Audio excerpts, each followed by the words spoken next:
Ladies and gentlemen, welcome to our very first podcast called the Face Off Hockey Podcast. I'm your co host, Patrick White, located in beautiful Montreal, Quebec, and my buddy here, Scott Blender, located in Pennsylvania, but representing New York. I always get that one a bit screwed up because it is kind of screwed up. But, anyways, how are you doing tonight, Scott? I'm doing absolutely spectacular today. I bet. Yes, my boys, the New York Rangers, moving on to the conference finals. Yeah, and it was a pretty impressive performance last night. I really was not expecting a blowout like that, but guess it made you happy. Yeah, that makes two of us. To be honest with you, I wasn't even expecting a win. I mean, you watch the series, we all watch the series, and I got to be completely honest. I pretty much threw in the towel at 2-0, and not because they were down 2-0, because we all know we've been watching hockey a long time. 2-0 is nothing, especially on the road, because then you got your home games. But just the way that they played against the Hurricanes this year, they were 1-3 in the one game that they did happen to win. Alexander Georgiev, the backup goalie, played the game of his life because the Rangers were probably the worst game they played all year. So between the 1-3 and the first two games in Carolina, in which they really couldn't get anything going, Carolina can just take an entire period over. It's unbelievable. I don't know if you caught the third period of the first game when it was 1-0 Rangers. I mean, they just owned the period. The Rangers didn't touch the puck. And then finally, 2.5 minutes left, they tied it, won it in overtime. So after 2-0, I just didn't think that week, after what I saw in the regular season in the first two games, there's no way we can get 4 out of 5 from these guys. And here we are. They were very dominant at home, and then Game 5 back in Carolina, and I'm sure everybody's aware Carolina had not lost a home game all playoffs. The Boston series, every home team won all 7 games, and going in this series. Carolina took the first 2 at home, followed by the Rangers the next 2 at the Garden, followed by Carolina. And just the momentum the Rangers had in those, games 3 and 4, I thought, okay, it's going to be a little different this time around when we go back there. And the same thing was absolutely flat. Carolina, not that impressive, but impressive enough to win. Rangers came back at home. Again, another dominant performance. It's like night and day. So, of course, any Game 7, you're terrified. We've all gone through them. We've all had them go in our favor and against our favor. But I was just terrified because I'm like, well, we just haven't been able to play. And something changed. We got Barclay Goodrow back. You're familiar with Barclay Goodrow. We picked him up from Tampa, 2-time, defending team is 2-time Stanley Cup champion the last 2 years. Not a lot of playoff experience on this Ranger team. Haven't been in the playoffs in 5 years, 2, depending if you want to count the bubble year or whatnot. Real playoffs, 5 years, not a lot of experience on this team, pretty much just Kreider and Zibanejad. So they brought in a 2-time Stanley Cup winner, a third or fourth liner, guy who generates a lot of energy, blocks shots, kills penalties, went down in the first game against Pittsburgh with a broken foot, came back for Game 6 and was immediately a difference maker. And that gave me a little confidence going into last night. And last night was just a different story from the get-go. Canes pretty much dominated the first period, but they take a lot of penalties. Both of them were just terrible penalties. Yeah. Rangers capitalized. Rangers had the 4th best power play in the league. Regular they were season. Lucky to come out of that period 1-0, I think. Yeah, it was 2-0, and they were very lucky. Yeah. They were very lucky. The Canes had, I think, 17 shots to the Rangers, maybe 10, and the Rangers just had 2 power plays and made them pay for it. And then after that, it started to shift, and the Rangers, rather than because we were all expecting the worst, we were expecting Carolina to just have one of those periods where they just like a dog with a bone, they just grab it and they don't even let you touch the puck. You were expecting that, and it didn't really happen. Very unfortunate, Antti Raanta. I really feel for the guy. Here's a guy who has been a career backup. He was the Rangers backup under Lundqvist. Career backup. He's Anderson's backup here. Gets thrown in there in the starting role, just like Domingue was for Pittsburgh. Hats off to the guy. I mean, he was amazing in both series. Pulls his groin, goes down, and that was pretty much it. Rangers jumped on. I forgot the guy's name. The backup. I forgot his name, but the Rangers jumped on him and got 2 quick goals, and that was pretty much it. So. Nice dominant second, third period, very dominant performance. Did not let There's never a question. Yeah, exactly. was still nervous at 3-0, but because I was, I didn't think Igor. We got this is not the Igor from the Pittsburgh series. This is as a most likely Vezina winning Igor that we had back, and he showed it again last night. He wasn't letting up 4 goals, or at least 3. It was 3-0 going into the third. He's not letting up 3 goals at this point in a period. But the Canes are certainly capable of generating that kind of offense. But when your backs are to the wall and you're just pressing for the offense, if you lose the puck, there's going to be an odd man rush. I know you're not the biggest Chris Kreider fan, but you got to respect his speed. He grabbed that puck and he was gone. He had an unbelievable season. Yeah. 52 goals regular season, 2 goals last night. This is the Kreider we've been waiting for a decade, and he finally arrived, and he picked the right time. Anyway, you can make an argument for 2014, 2015, but he arrived at the right time, and we are going to the Eastern Conference Finals, and this is just unbelievable. You also left out Artemi Panarin when you mentioned Zibanejad and Chris Kreider. I mean, Artemi Panarin is one of the best players in the NHL. I forgot. He didn't have playoff experience with the Rangers. Again, however you want to say the bubble thing, if you want to consider that playoffs. But obviously had the playoff experience in that amazing upset sweep of Tampa, where he was just a one-man wrecking crew. When Tampa was the President's Trophy winner and Columbus swept them in the first round. Right. Panarin was just a one-man wrecking crew. And, the Rangers have a history of high-priced free agents that don't really pan out. Who's the defenseman I'm thinking of? The guy from Ottawa, the Rangers paid him. What was his name? Well, there's him, Bobby Holik from the Devils, Scott Gomez, Chris Drury. The Rangers have a habit of just throwing obscene amounts of money free agents and having them bust. But I don't consider Brad Richards a bust, but he wasn't exactly what we were hoping he would be. You can add Rick Nash to that. So we're very hesitant when we sign a big name like that. We signed Panarin for 11.5 a year, but I mean, he's 90 points guaranteed every year, and he's definitely he hasn't been quite as dominant in the playoffs as we would have liked, but the overtime winner, series winner against Pittsburgh, no, he's there, and he's added a big passing game to it. He's a sniper. Early on this year, he actually had 70-something, I want to say 76 assists this year, which is not like him, but he draws so much attention to that shot that he there's going to be an open man, and he is a phenomenal passer, just as good of a passer as he is a shooter, and he added that to his game. And I think he got a little too hesitant to shoot, and he's aware of that because he did say that, and that's why he just blasted away for that power play against Pittsburgh in the overtime in Game 7. And sure enough, it found the back of the net. So exciting times here. Very, very excited. We've got start tomorrow. Yeah, absolutely. I mean, I was really impressed with the Rangers being able to come back, although I did tell you, if you guys win your 2 games at home, then I think you guys are going to win. And like I said, you guys are the team I'm rooting for right now. It'll be nice. It'll be nice to see you guys move around. But this is a good segue into the next series, because I think Tampa is on a mission to prove that they are in a dynasty and that they can do it in a relatively normal season, right? Because they won in the bubble, they won a shortened season, but now this year they want to win in an 82-game season. Fans of the stands everywhere they play. It's going to be really tough, but goaltending can be the great equalizer. So that should be an interesting battle. Shesterkin against Vasilevsky.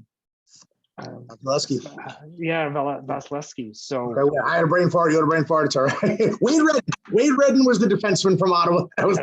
Wade Redden. They just paid an obscene amount of money and then sent them to the minors so they get them off the salary. But again, the brain farts. This is our first podcast.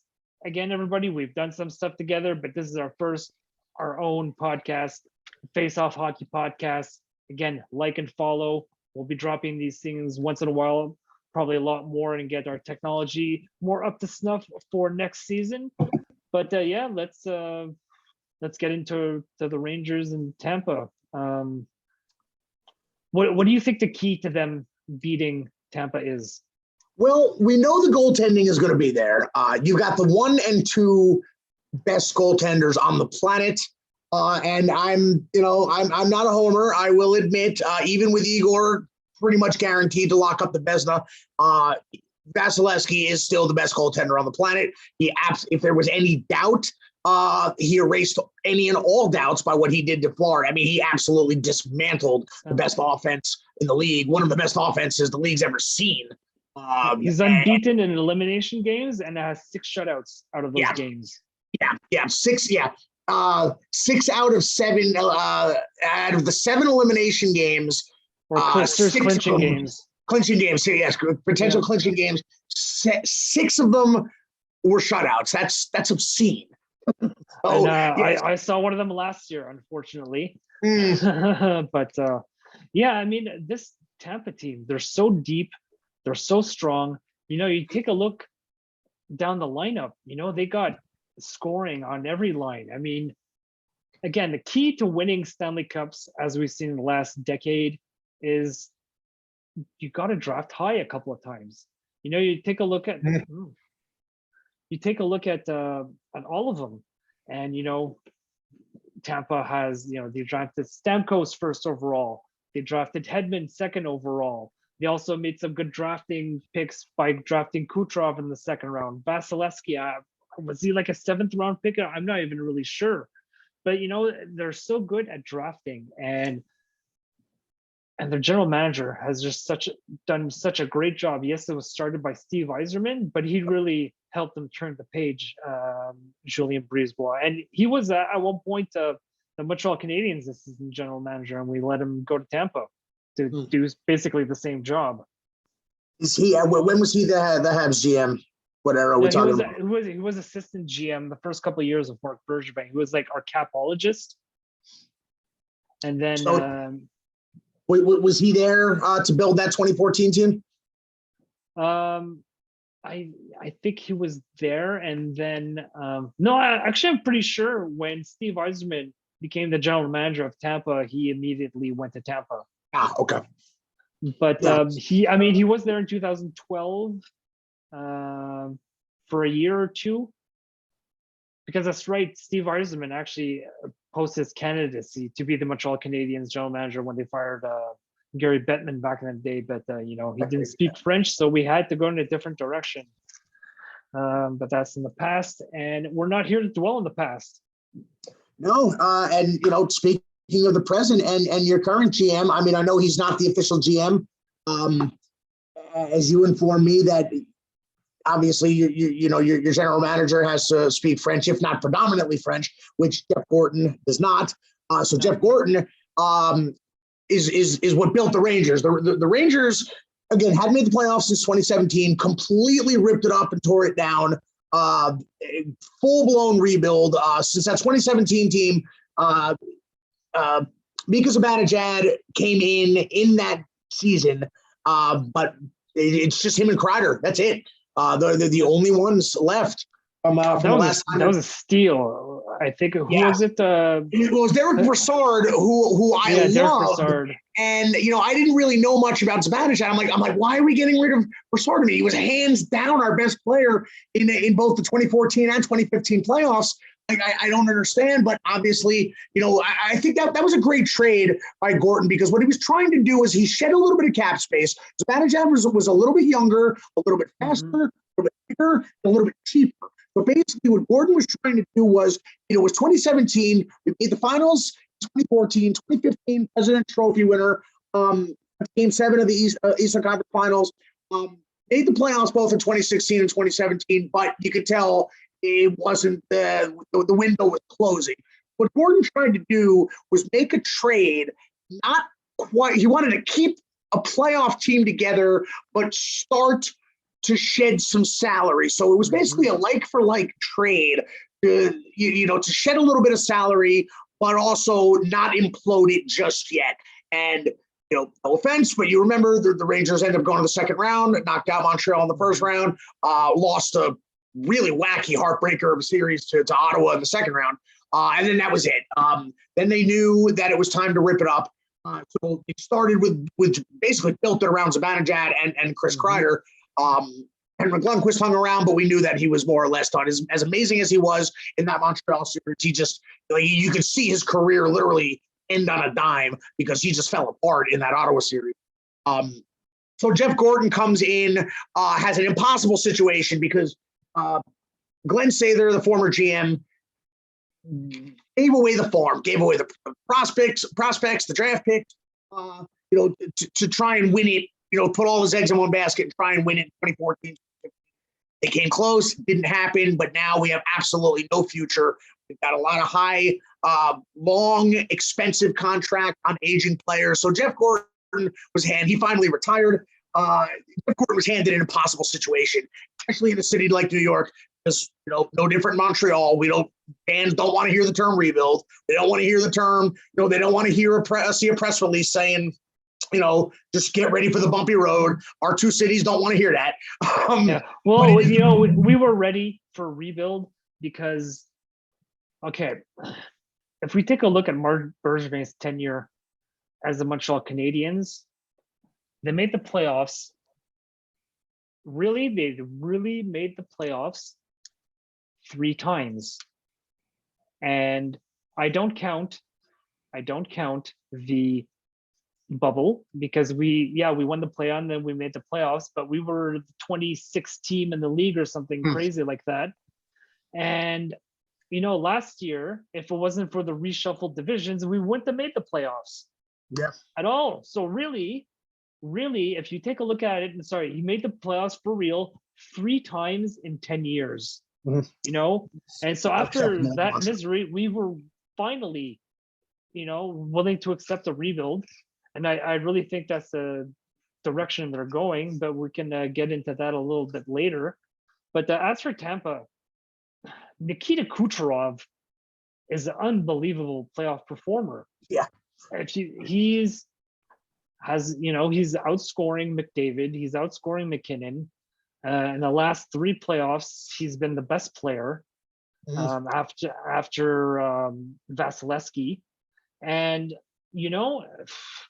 if he was healthy more, I think, he'd definitely be up there in the Hart Trophy conversation almost every year, if he hasn't missed a lot of hockey in the last couple of years. But he did win the scoring title and the Hart Trophy a couple of years ago. So, yeah, and that's the thing is that people wanted to sleep on Tampa this year because they weren't the President's Trophy winner. They weren't the division winner. They weren't even the best team in the state of Florida. That's really weird to say, but they destroyed the Panthers. Wasn't even close. They had 110 points. That's just because the Panthers had 122. That was just that's a ridiculous season. 110 points in any other year, that could be the President's Trophy with 110 points. So people were kind of sleeping on Tampa, but saying, as the old saying goes, you're the champions until you're not. They're the 2-time defending champions until they're not. And this is a team that clearly knows how to play in the playoffs, clearly has the playoff experience, and that's going to be the X factor. I think that might be the X factor. That was your question. That might be the X factor. Now, again, the Rangers came in with little to no playoff experience, and they're pretty much making it up as they go along. You remember Igor got yanked in both games, 3 and 4, in 2 games in a row in Pittsburgh. He let up, I think, 5 goals and 4 goals and 5 goals before getting yanked. The crowd was very hostile. That was his first experience. I mean, he did play in the bubble, but again, no fans. And they just got destroyed by Carolina in that series, in that 3-game series. But so it took, Igor had to settle in. It absolutely got to him. It's no doubt that it got to him. He got over that, and he's back to Vezina form. This team is coming together at the right time, and they're just loving life right now. Just to look at these guys' faces, they are just having a blast out there. So, every step is new to them, whereas Tampa has been down this road a million times. Before they finally got over the hump and won the Stanley Conference Finals, they were winning President's Trophies, they were winning divisions. This Tampa core has been together for a while. They've been successful for a while. They've only won the 2 cups. They could have realistically won 4 or 5 in this window. And this window's still not going to go anywhere for a while. These big guns are locked up for another 4 or 5 years. Mm-hmm. It's unbelievable what a job they've done in management. They did the rebuild the right way, right? Yeah, they did. Some key free signings, good drafting, creative trades. And look, your 2 draft picks in the last couple of years are third liners. Yeah. So it's great that we got one of those guys. We got Barclay Goodrow from that team. And he could be a big factor. If anybody knows something about Tampa, maybe he knows how their locker room and their bench operates. So that might help us. Vasilevsky. He knows Vasilevsky very well. Obviously knows what his weaknesses is. Maybe knows how to get inside his head. So yeah, all the more reason why a guy like Barclay Goodrow is so vital to have back. So now we're in the third round. Using the term scoring's gonna be down. That's for sure. Yeah, the Rangers I was saying at the beginning of the season that Carolina was my Stanley Cup favorite, and I never backtracked on that. I still believed it. I had money. I lost a bet last night because I put money on them in November to win the Stanley Cup, and I finally lost the bet. I'm okay with that. Speaking of betting, I ever lost in my life. Yeah, speaking of betting, so according to DraftKings here, Tampa Bay Lightning are favored at minus 1.5 or plus 200 versus the Rangers at plus 1.5 or minus 250. No, that's for the series, the total series. So money line is minus 130 Tampa, plus 110 for New York. So what? Tampa That's is fine. favored, but they're not a huge favorite. We've seen bigger discrepancies before. Sure. But obviously, teams get the Stanley Cup semifinal or conference final. They're good teams. And I'm fine with that. It could go any way. Because it's less. There is absolutely zero pressure on the Rangers. That's the beauty of it. No pressure at all. Reminds me, I know it's a different sport. Reminds me kind of the 2 Super Bowls the Giants won recently, where they went up against the 18-0 Patriots, and then 4 years later beat them obviously, and 4 years later played Patriots again, who everybody thought was out for blood because they ruined their season, and the Giants beat them. And nobody was picking the Giants either time. So. I like being under the radar. There's zero pressure. Again, the rebuild, Rangers should not be here right now. So you can use the term playing with house money. Now, that being said. The pressure's on Tampa. Absolutely. Even though they've won the 2 cups. Yeah, especially the pressure is really on them with what they just did to Florida. They dismantled, swept the President's Trophy winner, embarrassed them really. So that immediately puts the pressure back on Tampa, and that's why they're probably nobody picked none of the sport, the so quote unquote experts, the analysts, nobody picked them anybody to pick the Rangers over Carolina, and I'm sure that none of them are going to pick the Rangers over Tampa as well, which is fine. Again, the Rangers are, you could use, there's a bunch of cliches you could use, happy to be here, whatnot, but they're just loving life. Every team usually picks up like a motto for that playoff run. The Rangers is no quit in New York, and because all year long, they had 31 wins when trailing in some point in the game, 31. And again, they set a record this year when they came back against Pittsburgh, 3-1. Now they've obviously no strangers to coming back 3-1, specifically against Pittsburgh, but they were trailing in all 3 of those games by 2 goals in 2 of them, games 5 and game 6. They were down 2-0 in both. And they came back, and then game 7, they went down 3-2 and tied the game with 5 minutes left. Never in NHL history, but 3-1 has happened plenty of times, of course. Never in NHL history has a team won 3 straight elimination games when trailing in all 3 games. So this no quit in New York, they're living up to it every night, and they're buying into it, and it's just permeated that locker room. The smiles on these guys' faces, they're just loving life. The beauty of it, to get back to the term playing with house money, because this rebuild is finally, they're coming out of it. But they're just getting started. And they shouldn't be here. We thought that they would compete for a wild card.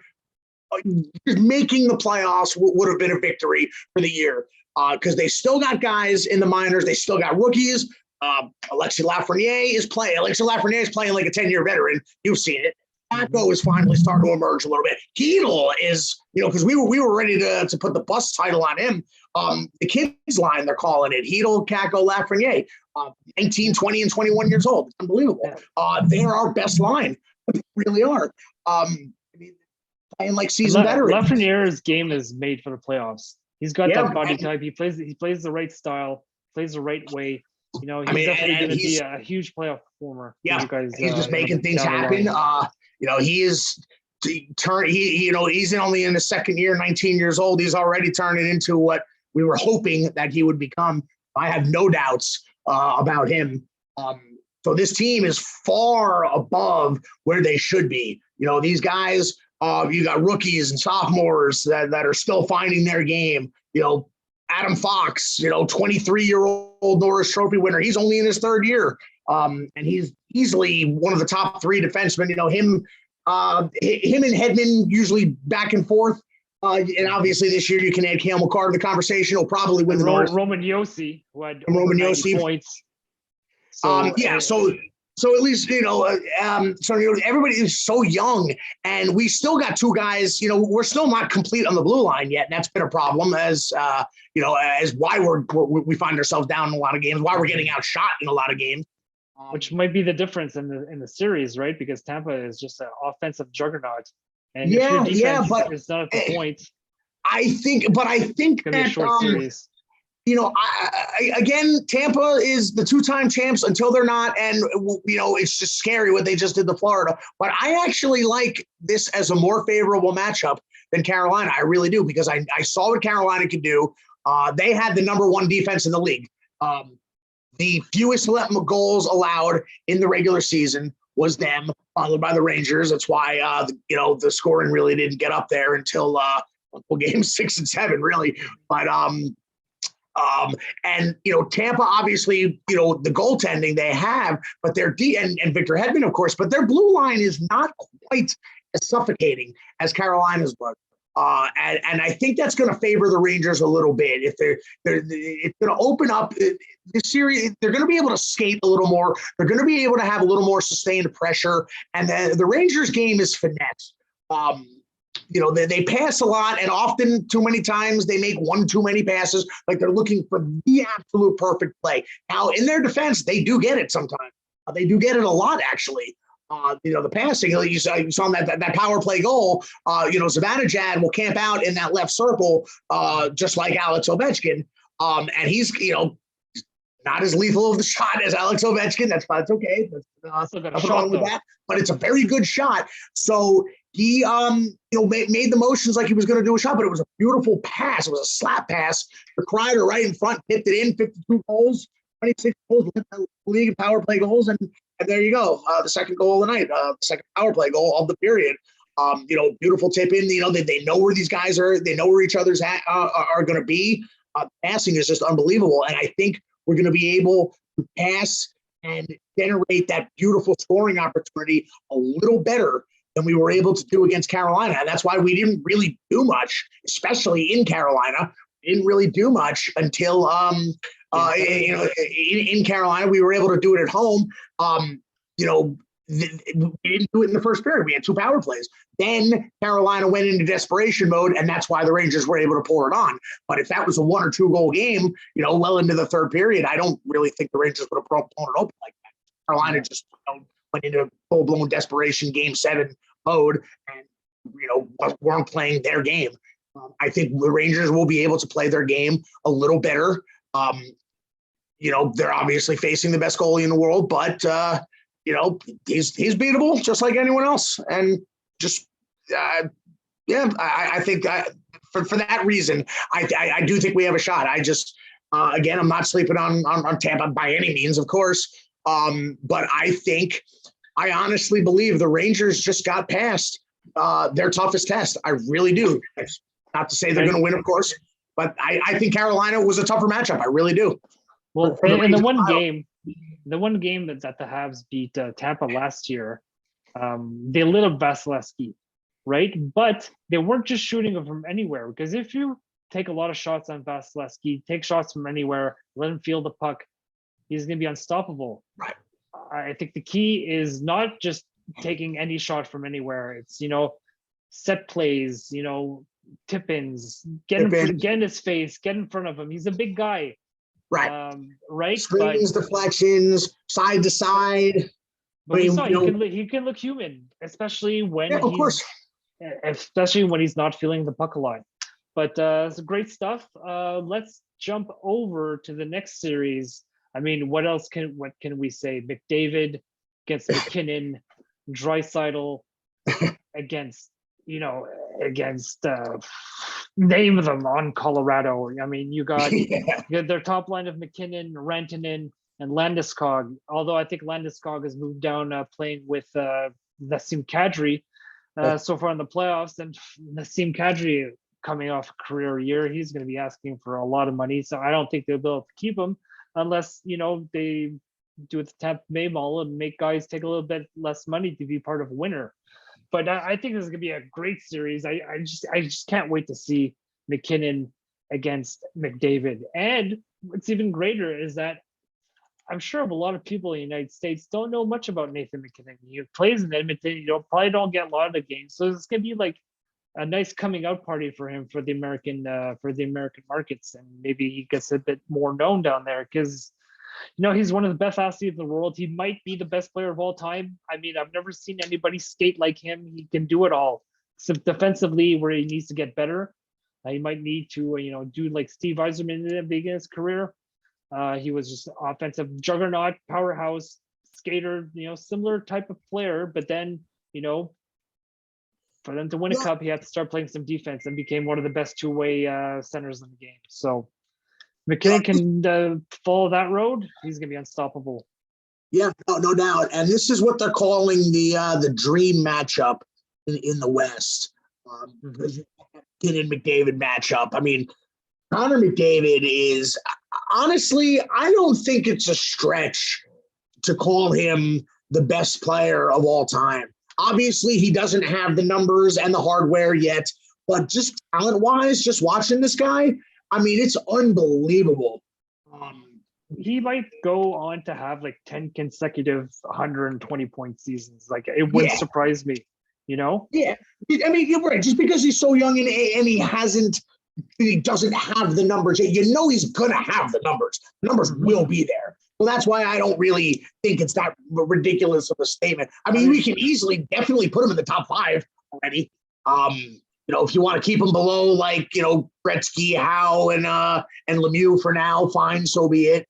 But I mean, I still put him behind Crosby all time right now, just because Crosby is probably the best two-way player I've ever seen in my life. So yeah, as much as I just like the gentleman, I can't argue with that. But so I'm looking at Colorado's numbers. So here you have the 3rd best offense in the league with 312 goals, 3 behind Toronto, and 28 behind Florida. But on the other hand, when I sorted by goals against, to be honest with you, I thought that they were better. I thought they were more complete. Goaltending's been a little bit of an issue for them. Yeah.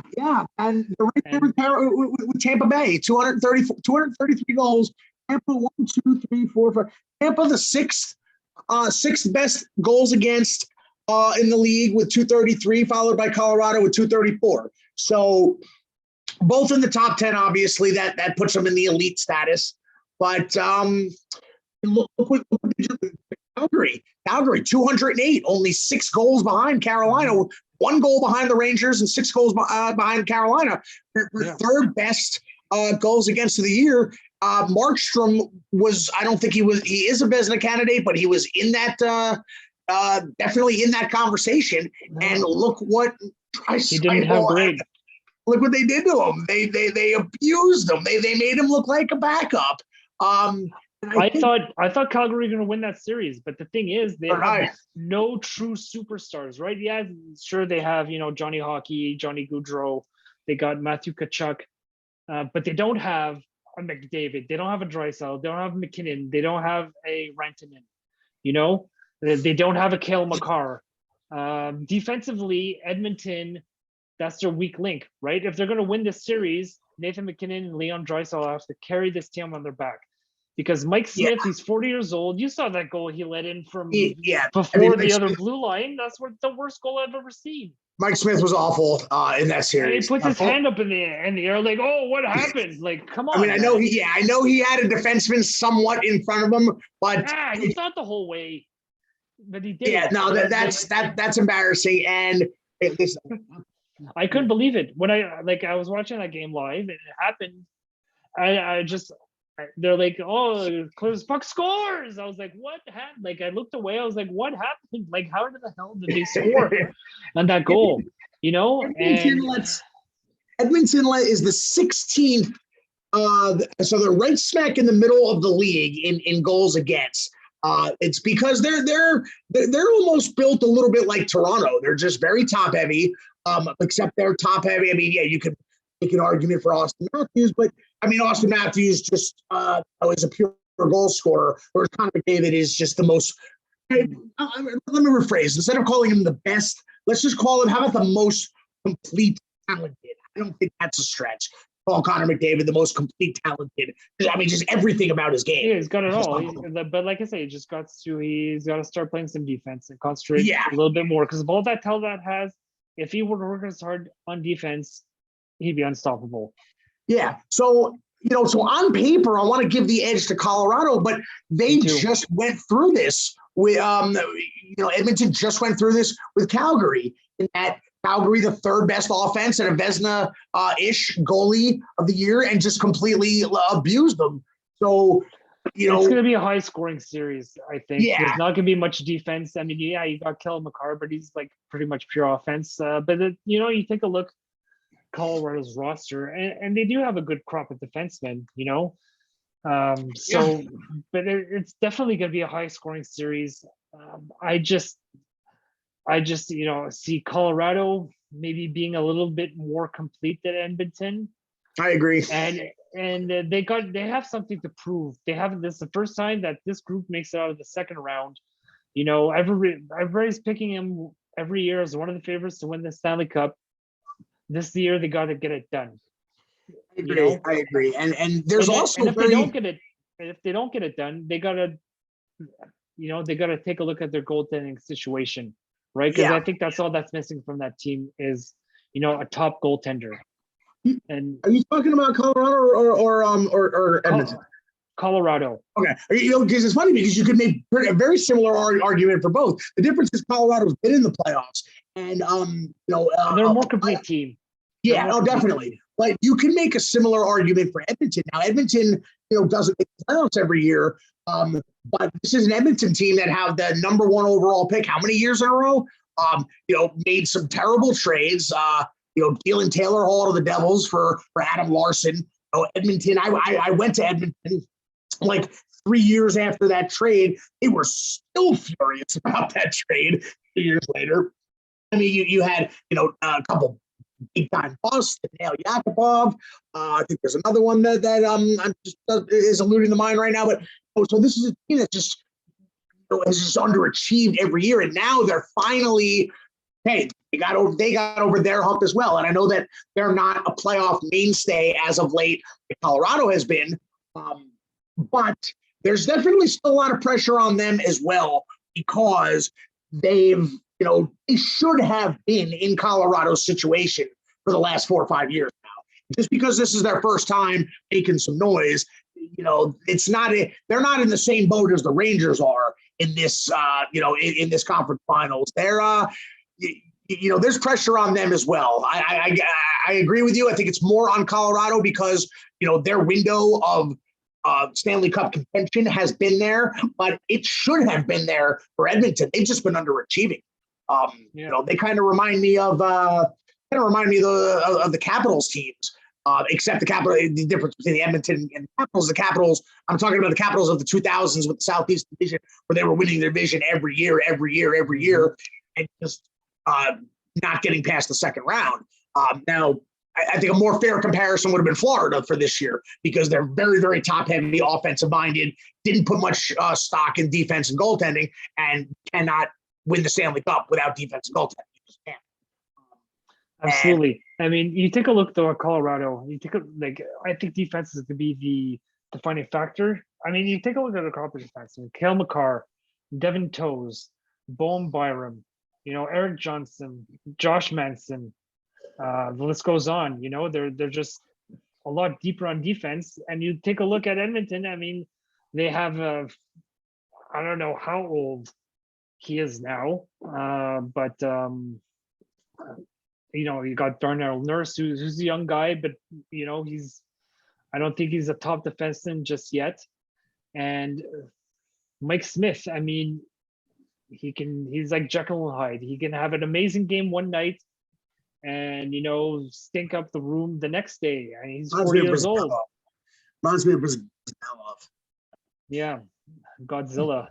So if I had to make a prediction there, yeah, I agree with you there. I think Colorado is the better team, complete better team. I mean, they're not just Draisaitl and McDavid. Evander Kane, obviously, huge pickup. Amazing. But they're a little weak on the blue line and goaltending, and for that reason, I think that this little quote unquote dream season of theirs. And it's a dream season just because they won the Battle of Alberta.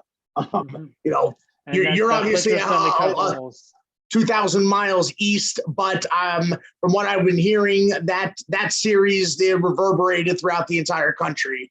I watched every game. It's as intense as had the Bruins ones back in the day. The teams hate each other, the fan base hate each other. And then you got Milan Lucic, played for both sides. Oh, did you see that? He crushed Mike's. I mean, he boarded the goalie. Mm-hmm. He made his career on the Bruins, and if you're going to be on the Bruins, you have to quote unquote play with an edge. Yeah. Well, you remember when he ran over Andrew Miller? Remember we ran over him when Lucic? Miller came out to play the puck, and Lucic, it was like at the dot. Miller came out to play the puck, and it just ran him over, gave him a concussion. No respect. I don't respect that in the least. But all right. So let's segue into a Conn Smythe winner for each team. Right. Well, it's easy for mine. If the Rangers win the Stanley Cup, Igor's got it locked up already. Yeah, you don't think that Chris Kreider, Zibanejad would have a shot at it? Zibanejad and Adam Fox. Adam Fox set himself a record yesterday as well. He now has 10 points in elimination, in team facing elimination, because the Rangers have been facing elimination all playoffs long. 3 games against Pittsburgh, and now 2 games here. So in the 5 games that the Rangers have been facing elimination, which obviously they won them all, Adam Fox had 10 points. And I don't know if that ties a record amongst all players or just defensemen. I want to say just defensemen. But at age 24, he tied that record there. And I hope the Rangers aren't facing any more elimination games this playoffs, but let's be realistic. They probably will. So he has a chance to break that. Not one of the records I'm looking forward to breaking. I'd like to win 8 games and not face elimination at all.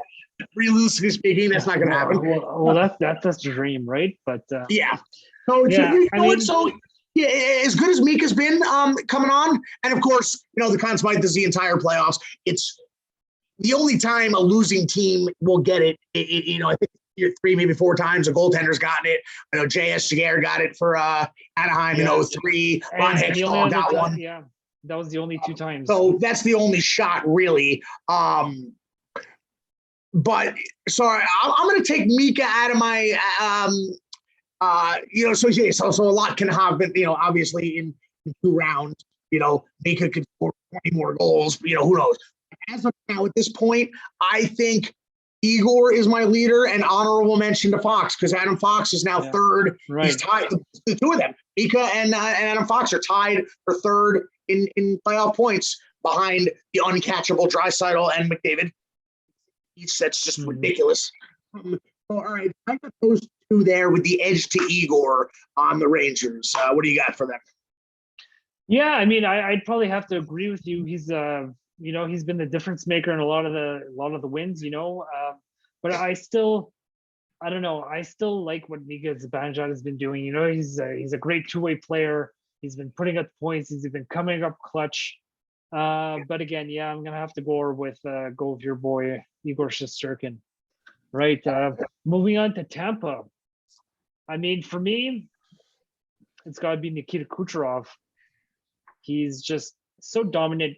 He's so creative. He's so shifty.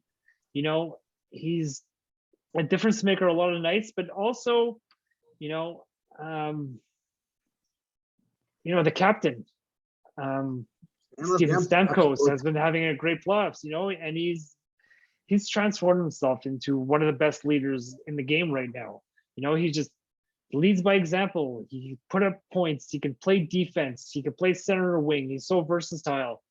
But yeah, again, I'm gonna have to say that Nikita Kucherov is probably the favorite if you're gonna win the cup. I mean, yeah, you got Vasilevsky, but I don't think he's had to be the difference so far in the playoffs. You know, but again, Mr. Elimination game, you know, 6 shutouts. He could be close, but I gotta give the edge to Kucherov on this one. What do you got? I'm going to stick with the goaltending right now and give it to Vasilevsky. I'm just looking at their schedule right here. So he has let up. This is the last 5 games. 1 goal, which was Game 7 winner. 1 goal in Game 1 to Florida. 1 goal in Game 2 to Florida. 1 goal in Game 3 to Florida, and 0. So he let up 3 goals in a 4-game sweep to one of the greatest offenses ever assembled. And on top of that, knocked out. And as we all know, if there's any team in the league that was desperate to win a Game 7, it was Toronto at home, of course, and 1 goal there. So 4 goals in his last 5 games. I gotta have him as my captain. What can we say about Toronto? I mean, it makes me so happy that they lost. You know, like whatever. I feel bad for their fan base, but I really don't, because they plan the parade every year. They plan the parade every year, and they have to cancel it every year. Yeah, every year. No, I told you this. I think Toronto might have been my first Canadian city that I saw the Rangers, and I don't remember if it was the Montreal game when you were in Australia or if it was Toronto first, but I went there. It was the year after that epic Game 7 meltdown against Boston, where they had the 4-1. So Toronto went into a little rebuild. That was obviously before they built the team that they have now. They were terrible. They were absolutely terrible. I drove there. Rangers won the Game 7-3. People were so nice. Everybody was so nice. Oh, these are the nicest fans ever. And they got good. And, and their head just went like, woo. Yeah. They are Canadian Dallas Cowboys fans. You know, Dallas Cowboys fans think that they're God's gift, and we got 5 rings though, and all that. They have a little more success, a little bit more recently, but we're still talking mid-90s, and they have a lot of playoffs since 2004. Yeah, and exactly. 2004. There were a couple great jokes going around that in the salary cap era, which started in 2006, only 2 franchises have not won a playoff round. The Seattle Kraken and Toronto Maple Leafs. No, that's unbelievable. That's great company. But so their fans are just obnoxious. And so between you and my friend Brian in Calgary, who hates them just as equally, it's not a proximity thing for you. It's from what I gather, again, it's just like Dallas Cowboys. If you're not a Cowboys fan, you hate the Cowboys. There's no in between. There's no whatever. The same with Toronto. You're either a Toronto Maple Leafs fan or you hate them. And that again, and I have my friend Eric in Edmonton, same thing. He hates the Leafs just as much. So everybody who's not a Leafs fan hates them throughout the entire country. And I completely jumped on with that. I am perfectly okay. My friend Brian, not happy that I told him I was kind of rooting for Edmonton in this particular series, because if the Rangers happen to get to the finals, I think I would rather play them than Colorado just for the goaltending alone. But so he's not happy about that. But I told him that I am 100% on board with the Leafs hatred. Absolutely. You can't have too much hate for the Leafs, right? But moving on to the West, I mean, Edmonton, is it really a debate that if Edmonton wins the cup, that Connor McDavid's going to win the Conn Smythe? I mean, Well, we can at least narrow it down to two anyway. I mean, they both have Draisaitl. You have to at least conversation because they each have 26. But I think my vote would be McDavid. I mean, just McDavid is just the sexier choice. I mean, Draisaitl obviously very, very talented, of course, but McDavid is just the sexier choice. Series winner, Draisaitl, arguably a better two-way player. Yeah. He's the big size. Probably. I think there's somewhat of a popularity contest in there as well. Who knows? For sure. But I can't. If the numbers are comparable, I can't see them not giving it to McDavid if they win it, and if the numbers at least support it. Yeah, I mean, for me, it's not really a question. It's going to be Connor McDavid just because it's Connor McDavid, and he's just been unstoppable. He's the best player. He really has. I was too young for Gretzky's heyday, but for me, he's the best guy I've ever seen play hockey. I mean, I said that I still put Sidney Crosby ahead of him right now, just because he's probably the most complete player. But I've never seen anybody do what Connor McDavid does. Just with the speed he does it. He's got the shot. He's got the hands. He's got the hockey IQ, he's got the vision, he's just such a dynamic player. It's incredible. Oh, no doubt. And I have the the guy is just ridiculous to watch. I mean, we are truly blessed to have him in the era here.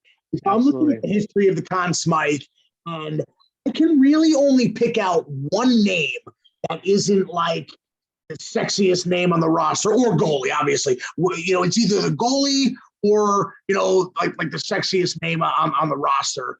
And moving backwards from 2021, you got Vasilevsky. Before that, Hedman, Ryan O'Reilly, Ovechkin, Crosby.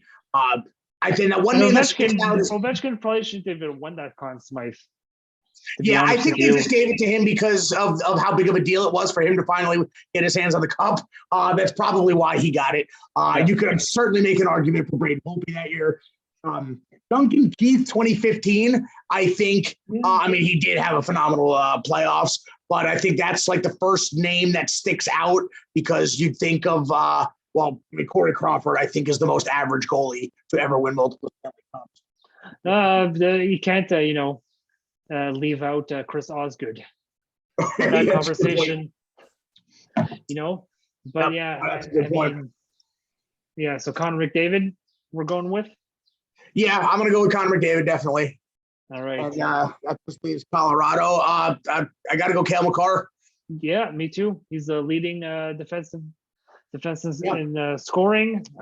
He's been a force.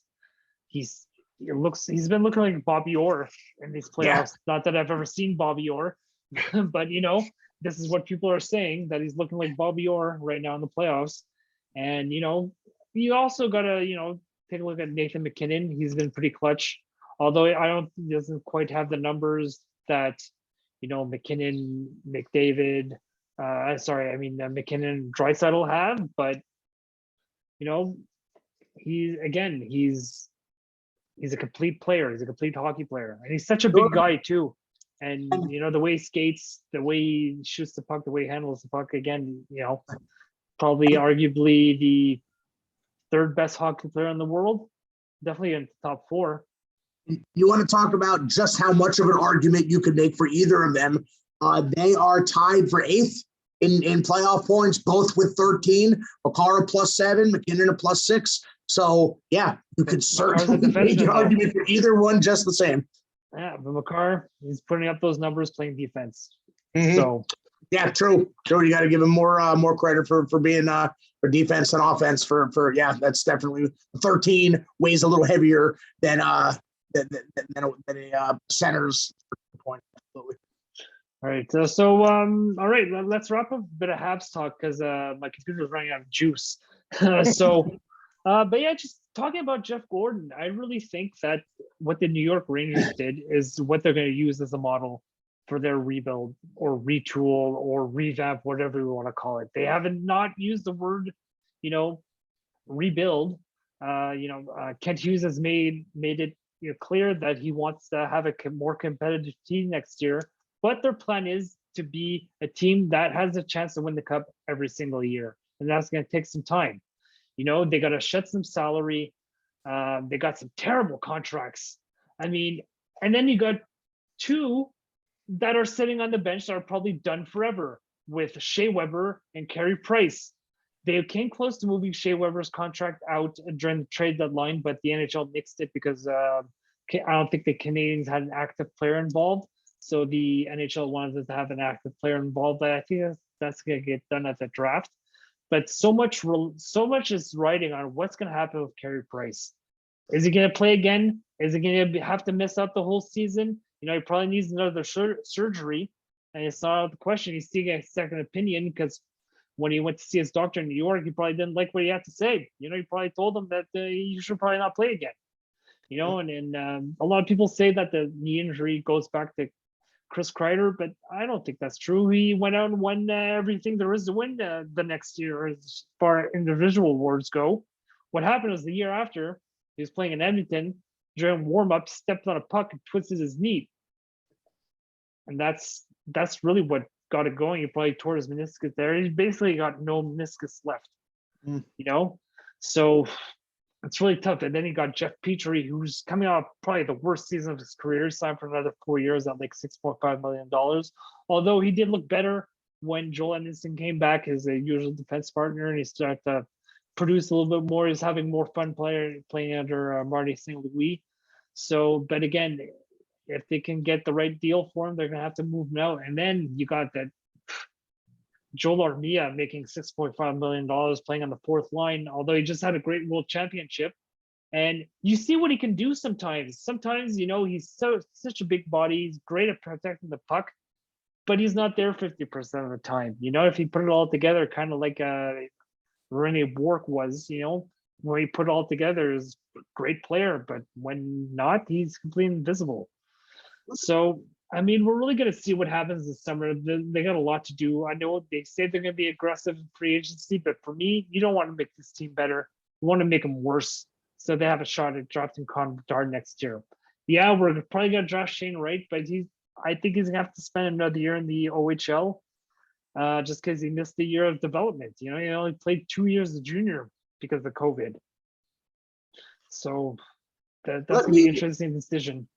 But again, speaking about the draft, sorry, just one thing. Speaking about the draft, what I find interesting is that they had an interview and dinner with both Shane Wright and Logan Cooley, but only had a meeting with Slafkovsky. So I don't know if that means that they don't even need to have dinner because they know Slafkovsky is their guy, or they're like, he's a long shot, but he was one of the best players at the World Hockey Championship playing against men, and he was the best player in the Olympics. So, and he'd be the perfect fit to play with Caulfield and Suzuki. But again, you don't want to draft by need. You want to draft the best player available. And I think it's Slafkovsky, but they're going to draft Shane Wright. I'm pretty sure that's how it's going to go down. Let me ask you this regarding the coaching situation. Because St. Louis obviously means a lot to me as a Ranger. Only a couple of years, in fact, only 1.5 years.